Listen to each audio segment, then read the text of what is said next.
Assalamualaikum warahmatullahi wabarakatuh. Sebelumnya perkenalkan, saya Fitriani Maturasidah dengan NIM 43020200066. Di sini saya akan sedikit menjelaskan mengenai dampak konflik. Perlu kita ketahui sebelumnya, konflik dapat diartikan sebagai perselisihan, pertentangan maupun percekcokan. Kemudian dampak dari konflik sendiri dibagi menjadi dua, yaitu dampak positif dan dampak negatif. Yang pertama yaitu dampak positif. Dampak positif dari konflik dalam kehidupan mungkin akan selalu ada, karena konflik merupakan suatu kenyataan hidup yang tidak dapat kita hindari. Konflik terjadi karena kepentingan maupun tujuan masyarakat yang tidak sejalan dengan apa yang sebenarnya. Kemudian berbagai perbedaan pendapat terjadi, namun konflik dapat diselesaikan tanpa adanya kekerasan dan bahkan sering menghasilkan situasi yang lebih baik bagi sebagian besar untuk melakukan perubahan, untuk perbaikan bagi semua pihak yang terlibat. Kemudian yang kedua, dampak negatif dari konflik. Konflik yang bersifat negatif harus segera diselesaikan. Mengapa?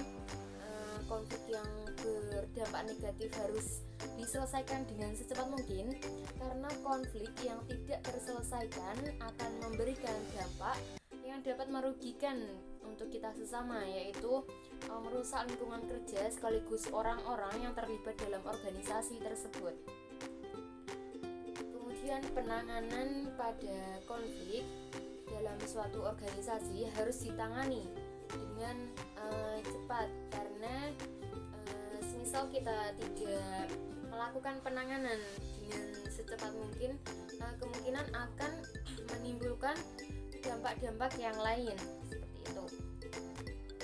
Kemudian dalam strategi menangani konflik, ada beberapa strategi dalam menyelesaikan konflik.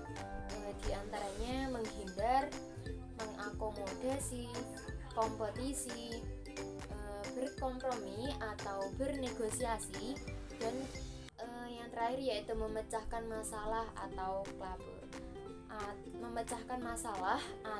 kolaborasi. Yang pertama, menghindar yaitu dapat dilakukan jika isu atau masalah yang memicu konflik tidak terlalu penting. Kemudian mengakomodasi yaitu memberi kesempatan kepada orang lain untuk mengatur sebuah strategi dalam pemecahan suatu konflik.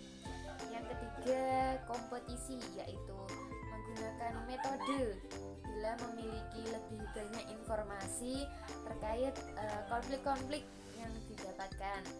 Kemudian kompromi atau negosiasi, yaitu memberikan atau menawarkan sesuatu pada waktu yang bersamaan.